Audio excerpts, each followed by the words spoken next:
Welcome to Indie Music Podcast, episode 327, Grit and Perseverance. Indie Music Podcast now has a Patreon at patreon.com/indie_musiccast, and we invite you to become a member for exclusive benefits. For next to nothing per month, you can get members-only podcast video, early access to upcoming episodes, merch, and more. This morning, Matt and I get together for coffee and talk about grit, perseverance, and getting through tough times while keeping your focus on your path and your goals. Enjoy the show. Hey Doug, how you doing, man? I'm doing good. Good morning. Good morning. This is a new one. We didn't check in. We didn't say what are we talking about. We didn't say nothing. That's my favorite. That's your favorite? All right. Yeah. Hey, so I got a story. I forgot to tell you last week. This is a good one. I'll tell you in a second. How you doing?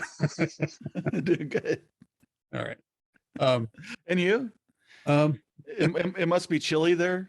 It is a little chilly here. Yeah, I'm a little out of sorts. But anyway, so my son, who in high school, he played saxophone and kind of missed his saxophone, but we never owned one. He always used the one from school. So he's home for the summer, and because he's missing playing an instrument, he starts playing my acoustic guitar. He takes it out. I have to take a deep breath, because like you don't just start playing somebody's guitar without asking. It's like kissing somebody's wife without asking. You know what I mean? Like you just don't do it. Anyway, so we got past that. So anyway, he starts like really taking to the guitar, and he's like, I'm showing him chord shapes, I'm showing him all like different, open tunings and stuff. And so he's like playing with different tunings, and he's like learning chord shapes. And because he's got some years behind him, background in music, he's really kind of like taking to it, right? So I'm like, it's a special guitar. You got to take care of it. It was given to me by a friend. Anyway, be good to it. Anyway, so he can tune it by ear because he's got a musical kind of sensibility about him. Anyway, so he comes to me and goes, I broke a string. I'm like, deep breath. Okay, you broke a string. That's fine. We all do that. And he did it doing that trick that we all do sometimes where, you're like tuning it and you're turning the wrong peg. Oh, yeah, right? Yeah. We've all done that. You turn the right, so why isn't it changing? Why isn't it changing? Boink, and then the string piece. So I'm like, okay. I don't seem to have any acoustic strings on hand. I only have electric guitar strings. And of course I could order one from Amazon or whatever, but I'm like, you know what? Let's go support our local music shop. You need a strap to go with it because you have to have a different kind of strap for an acoustic guitar because it has to have a little string, blah, blah, blah. And I'm like, I haven't been to the local music shop lately. Let's go down there. You can see how much things cost when we buy some new guitar strings. So come with me. Let's go down there. So we go down there, and he's like, you know what? I'm going to look and see how much it costs to rent a tenor sax because I kind of miss playing a tenor sax. I'm like, that's cool. Because, we'd look to buy one, and they're like $1,200 and up. We're like, okay, we'll just keep looking indefinitely anyway. So he goes, it's like $389 to rent it for the school year. And we're like, okay, that's not bad.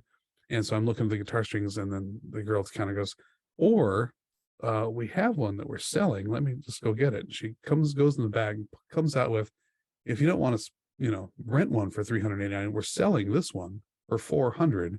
And she opens it up, and it's like this pristine case, and it's like this beautiful tenor saxophone. And my eyes are like doink, and I'm like, dude, play this. And if it's a decent saxophone, I will buy it for you right now.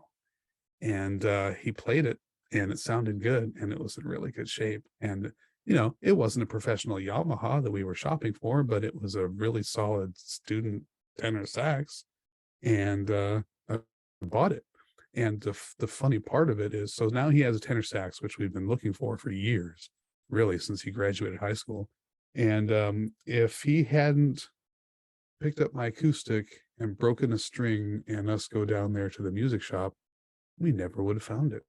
Yeah, it's like a butterfly, like, flapped its wings in Asia somewhere. Yeah, it's a total straight line effect from that.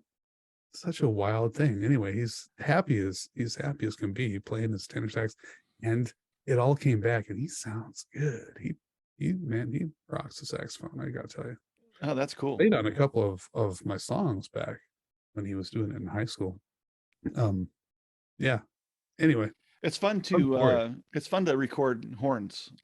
I think Yeah. that's been I've had horn sections here in my studio recording before, Oh, okay. Yeah. and it was a blast because you can just like get really creative. Little blast. Yeah. Yeah, I enjoyed that. And so it's such a high SPL instrument, Yeah. especially like I recorded trumpet down here, and Mhm. but the brass stuff, sax not as bad, and but yeah, and trombone and stuff like that. And if you haven't had an opportunity to record horns like that, um, get some guys together and do it. It's a lot of fun. It is fun. Yeah. No, I recorded trumpet. My other son plays trumpet, and so this one plays saxophone, and I've recorded them both.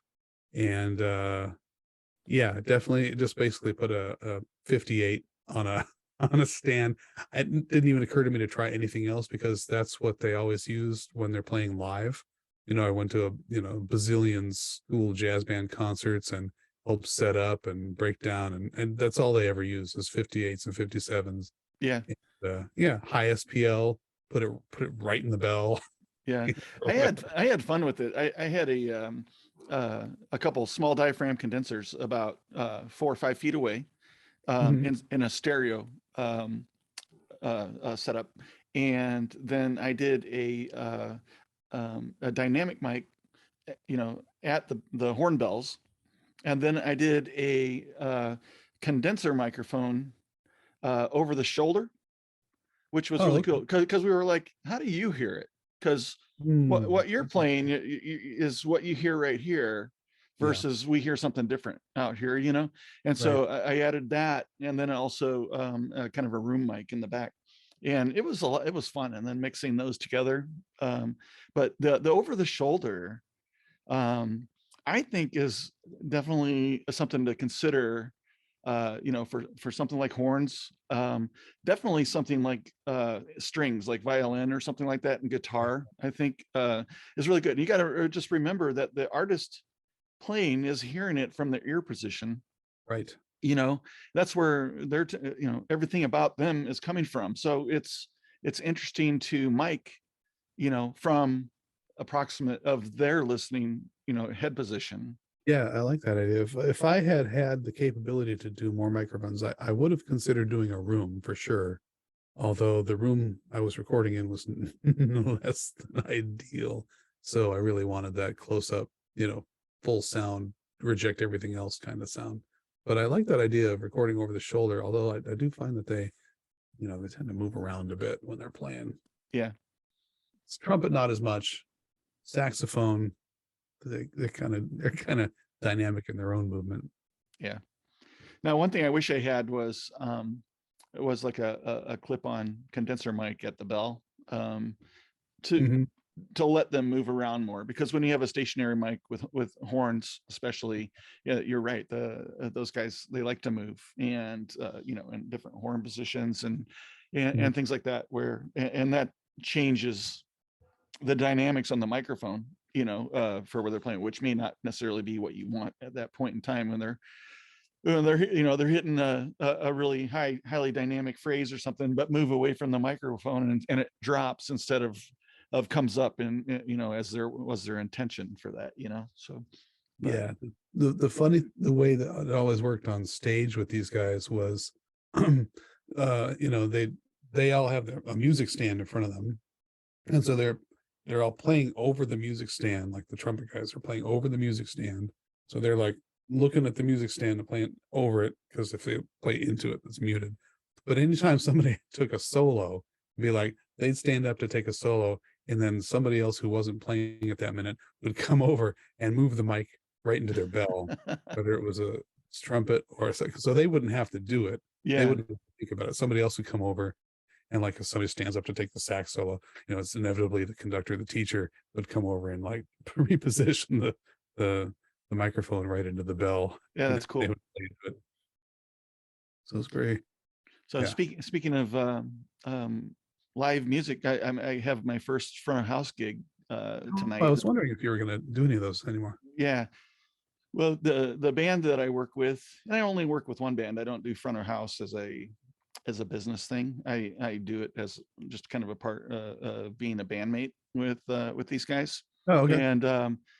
And so I run sound for them, and they lost a singer for a while, then got their singer back, and then they lost a bass player after that, and then got a new bass player, and but in the process lost the PA, Oh, and so then got a new PA, and so now it's all come together, and they've got gigs booked. So I know the band leader, and it's been just like, I don't know. I really just commend him on his perseverance, and because it was not an easy time going through.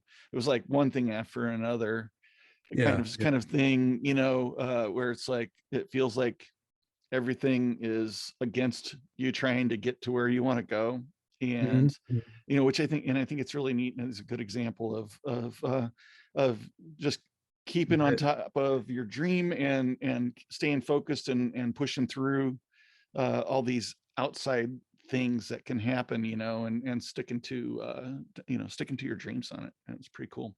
That's um, something that, yeah, I just saw, Angela Duckworth, who wrote the book Grit. I just happened to be on TikTok because I've been spending a lot of time on there lately, and saw part of her TED talk talking about grit and how that was like the most in her research. And of course, her book is, cited and referred to in a bazillion other business books and other personal development books, because she found that in her research that was the one thing that was the most determining factor of success. Wasn't, your connections, it wasn't your charisma, it wasn't your, you know talent, or any, it was as how much you stuck to your guns and how much you persevered over the long term with whatever your goal was. And it's always fascinated me to kind of go, okay, these obstacles that, there's that other book, The Obstacle is the Way. um that's a good book. These obstacles that the universe is throwing at you, is this the universe telling you to quit, or is this the universe testing you to see if you have the resolve to move past this and succeed? And I always kind of think now of obstacles as, like, I call it the crucible. This is the part where the universe tests you to weed out the posers, to weed out the people who aren't serious about about their goals. This is the thing that tests you. And like every, hero journey, has some kind of a, test, to see if the hero has the resolve to make it to, to go get the golden fleece, right? yeah. And return home. Yeah, I mean, what do you think are the top three things that people would kind of fold under? I think money would be like probably number Yeah, one. That would be a cause for like, I just got to give up. I got to move on to another idea. yeah. But what else do you think is like one of the major players in really Money's a tough. testing that grit? Yeah, money's a whole separate topic to me, because I feel like so many of us grew up and were indoctrinated with you know certain belief structures around money, and who has it and who doesn't, and who can get it and who can't, and where does it come from when you don't have it. And there's a lot of limiting beliefs and cultural stuff wrapped up in money that I'm having to like unpack for myself, I've having been grown up really getting poor. kind of over the past few years, actually, my concept of what money is kind of switched to its energy, and It's an energy flow. Exactly. it, Exactly. it's a transfer. It's a gaining of and transferring. Exchange. You're when you exchange money, you're exchanging energy, because it took energy to acquire that money, Yep. and it took energy for someone or whatever to produce a product and or service or whatever it is that you're exchanging the money for, and that's and that is really all that it is, and in thinking of it in those terms, it's um, it's been more of a way for me to direct focus towards energy, Yep. Well, what is it that I do? Well, I help produce music and mastering. So, and in exchange for that, I do receive compensation. And so it's not that I focus on the money. I focus on the thing that I like doing and and what it is that I'm doing, because that's what actually Right. creates the energy for the exchange, Right. The and value. It's a value exchange. yeah. Um, Yeah. And so I talk, talk about music as being an energy exchange, which is the people on the stage are giving out an energy and the people in the audience are returning the energy. It's an exchange of energy. And this is kind of the same thing. You're providing a service, you're providing and you're receiving something back. yeah. It really is an energy flow. And I think it's easier to kind of understand what is value when you kind of think of that in terms Mhm. of what are you getting in the exchange. Yeah, and it's not And always what you think it is. no, The value isn't the master. The value is whatever the artist perceives the value of that finished music to be in their own career, right? yeah. And you kind of get a chance occasionally to get some insight into that, and that sometimes comes in feedback from your clients, Mhm. or just through the discourse and conversation and interactions with those people. So for me, the clients, the artists, the studios and things like that, that I'm working with. Right. But that's part of that development of relationship, Yeah. and then understanding and I don't know. I think you do too. It's always try to add as much value over the top as possible for Absolutely. everything that you do, and Yeah. Yeah. Yeah. Do up above and beyond is my way. And that's your way too, the whole go-giver thing.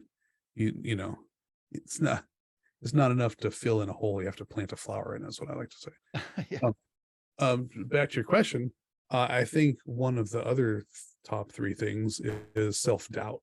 Like you start to hit obstacles and then you start to wonder, well, am I good enough? Because you're comparing yourself to other people, you're comparing your journey to other people's journey, even though you don't know where their starting point was. Um, and you don't know where along the way you're seeing them, and comparison really is not great yeah, unless you're going, okay, this is the model for where I want to go. That's a whole different thing. But um, yeah, I think self-doubt is tough because you tend to doubt yourself because we don't allow ourselves to grow as much as we used to. Like in the before times, and I mean in the before times, there seemed to be like a kind of an apprenticeship thing. Like you would learn from somebody, you would learn from a mentor, and you would know going in, whatever it was, that you were going through a learning growth period, right? And now what happens is, we have so much kind of like people who are self-taught. We watch videos, we take courses, we do a lot of things on our own, and we're looking at other people who are already, you know, out there getting stuff done, and we're like, why aren't we there yet? And so I think there's like this whole, we forget to give ourselves the grace to learn and grow and suck for a while at things we don't know how to do, and and we forget that we're not looking at the other people's learning curve. We're not looking at their growth period. We're not looking at the pain and the hard work and the 10 years of ramp up. We're only looking at the success story and going, how come I'm not there already? So I like to say to my kids, don't come, you can't jump to the finish line. You have to you have to run the race. You have to do the work to get there. And you yeah. can't compare your starting point to somebody else's finish line. And when you want it so bad, and you're just starting out, and you're going through that phase of Yeah. learning and everything, and trying to do it. I mean, and then people get the stuck in this imposter syndrome thing, Yeah. and are concerned that what they're doing isn't good enough. Other people are going to call them out, for not being at a level that that they think they should be, and Mhm. and that whole comparison of so, my insides to your outsides type of thing starts happening, and none of that is good for anything. Right. You are where you are at the moment, and you're doing what you're doing, and if you're trying to learn and do something new, that's fantastic. Mm. And and that grit comes, you start learning that grit pretty early then, and if you're trying to do it for clients, you Yeah. Yeah. know I think the thing is to be genuine, and to, and to sell your services at the level at where you are, Yeah. and trying to find that might True. take some testing, and it also, to what uh, your uh, your customers, Mm. what your market will bear, and everybody has their own little market because we all have our own circle of network and contacts and things like that, so Right. um which is a reason I don't really worry about competition too much, because they've got their own circle and I've got my circle I'm trying to build. Mhm. Sometimes they overlap, but it's very infrequent for me that I'm really directly competing um, for a specific client with someone else. Um, they've come to me in most cases, for whatever reason, whether it be my own marketing or something. I mean, I got in front of them somehow, and Sure.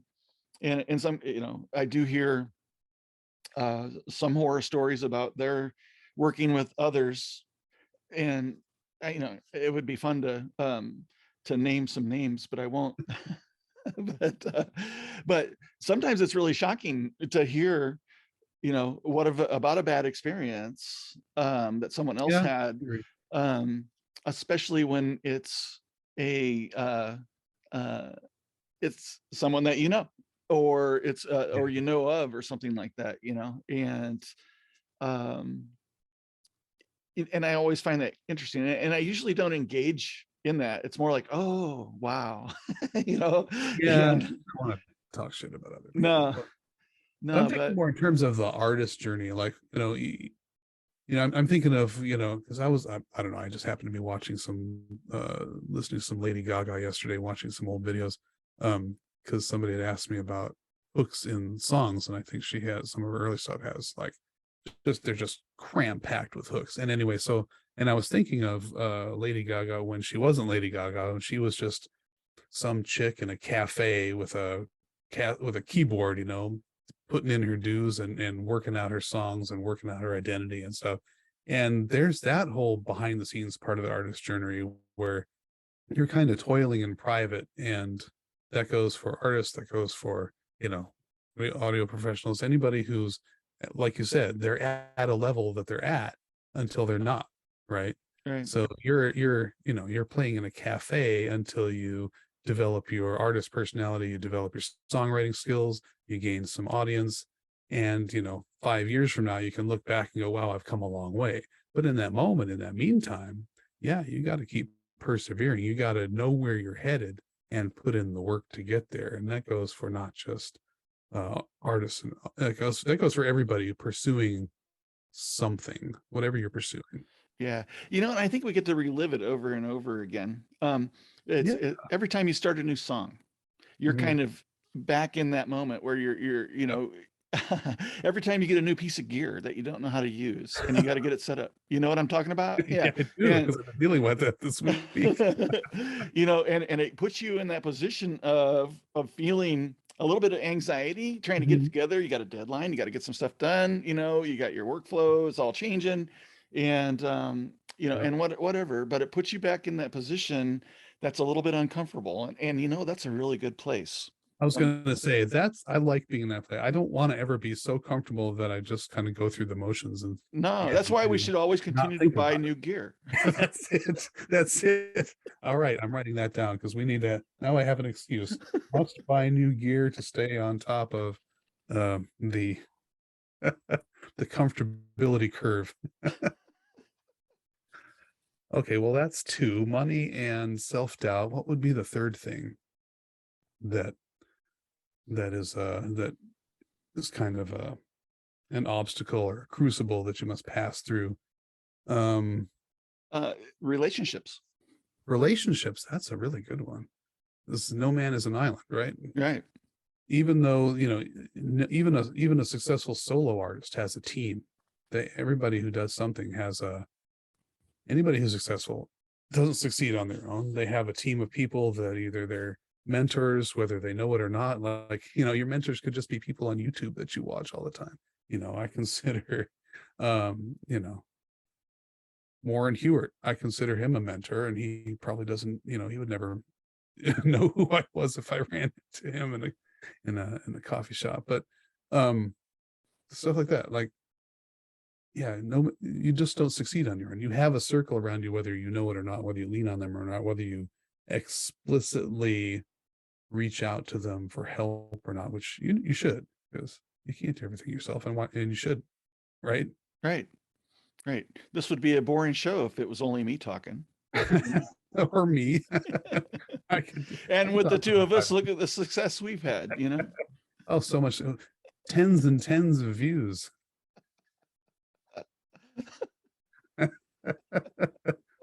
Commercials. This is the latest hashtag challenge. This is going to get tens and tens of views. And I think of us. No, hilarious. The teamwork makes the dream work. Yeah. Well, hey, no matter what, I think we're a good example of no matter what the outcomes are, have a good time doing when you're doing and enjoy the whole process. I mean, because we don't, it's not about anything. What you and I do now is the same thing that you and I did 3 years ago, and that's get together and have a fun conversation and enjoy, That's true. a little bit of time. And then the creation of the content and stuff is a byproduct of that happening, Yeah. and so it's that stuff that we put out, we try to present it in a nice way and have fun and hope others think it's interesting, and I do get good feedback that people like that do listen to us. We've got some regular listeners that Yeah. actually, What is it, 3? Is it up to 5 now? it might be, and they we're I don't know, we border on comedy sometimes, I think, because people enjoy, they think we're funny. I don't know why. Well, looks aren't everything, but that's good though, because there's enough dry instructional stuff out there. Yeah. I'd rather inject with humor, because it's just more interesting to listen to. Yeah. Even if we're unintentionally funny. You funny.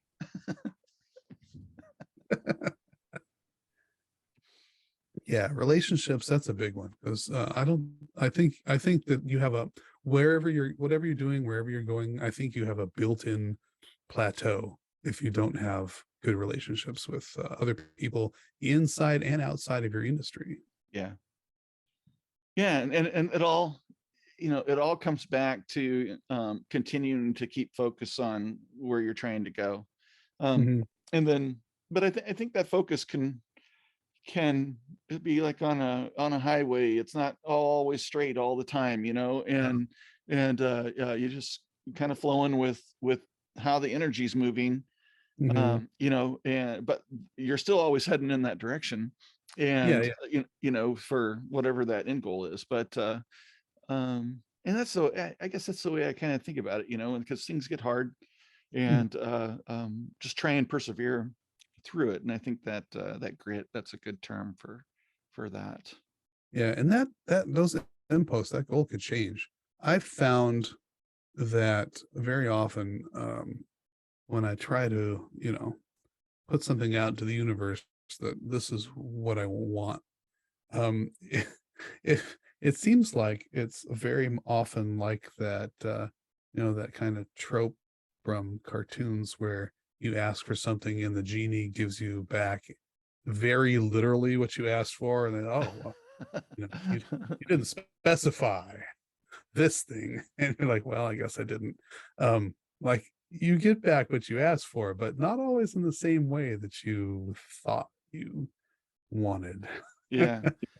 And sometimes you do have to pivot, and sometimes you do have to, you um, kind of change direction a little and end up kind of adjacent to where you thought you were going to be, and see if that's a place where you enjoy landing. You know what I mean? Yeah. They remind, what I was reminded of there was this joke that I can't repeat here, but at the end of the guy's wish, he ended up with no legs, Okay, and you have to tell me that one later.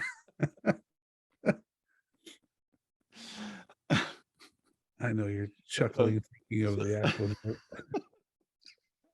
So to be careful what you wish for. Yeah, be careful what you wish for. It's true, and be careful of how you wish for it.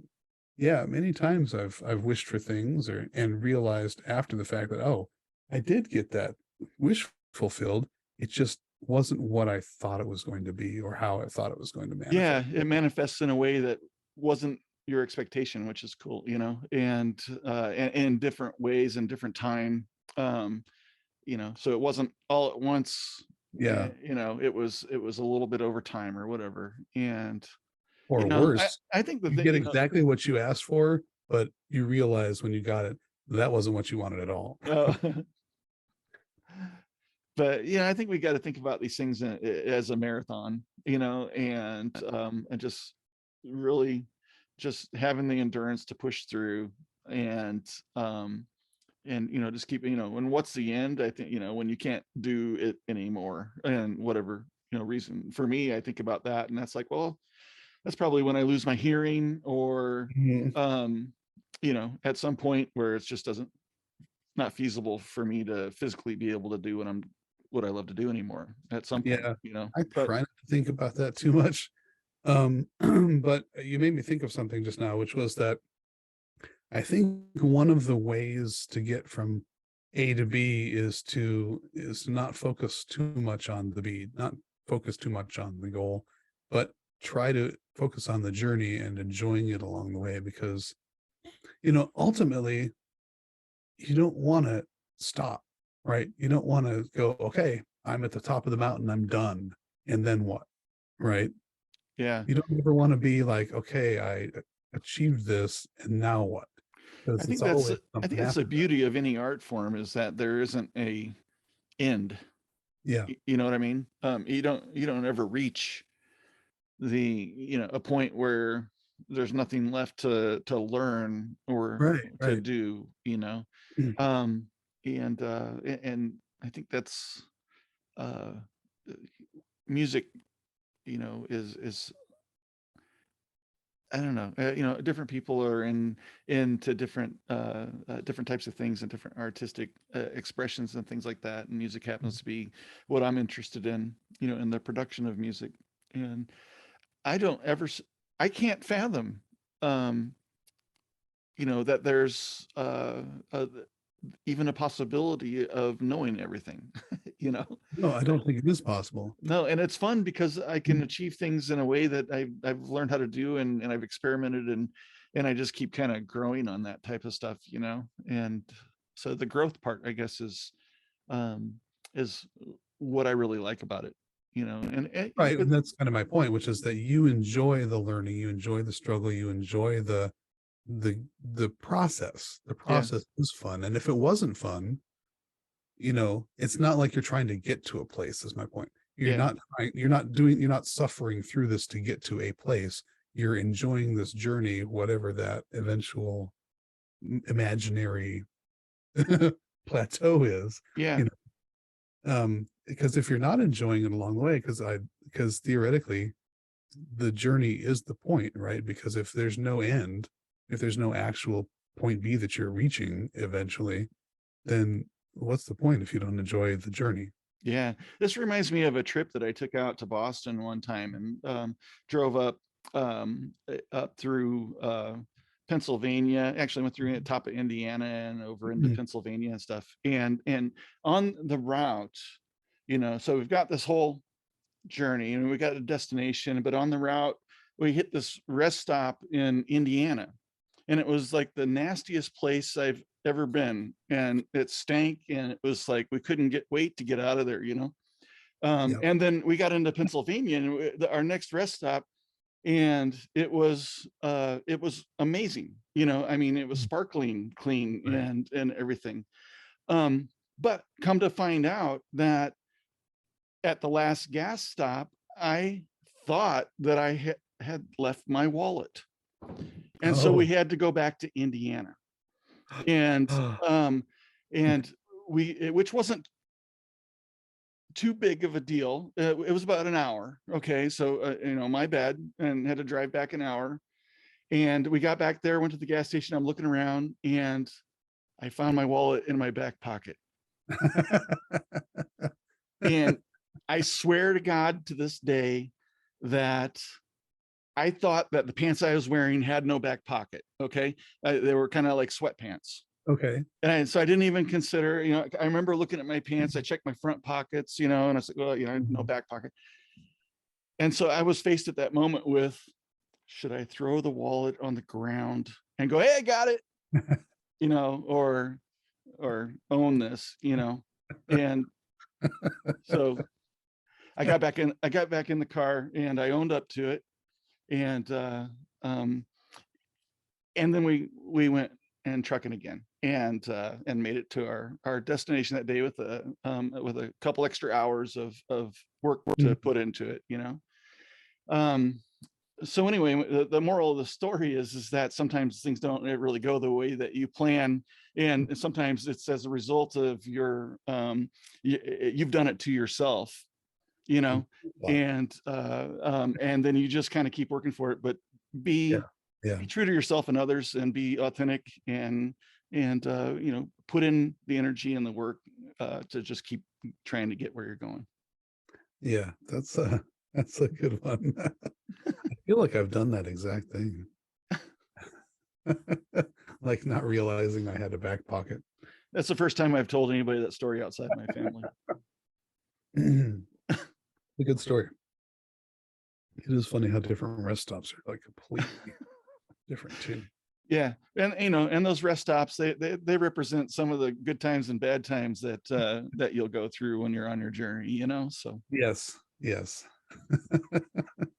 When we got to Pennsylvania, though, we found the best prime rib steakhouse I've ever been to in my life. So Really? you never know, so there's rewards. There are rewards and you don't always see them coming. Nope. Just like there are trials and tribulations and you don't always see those coming either.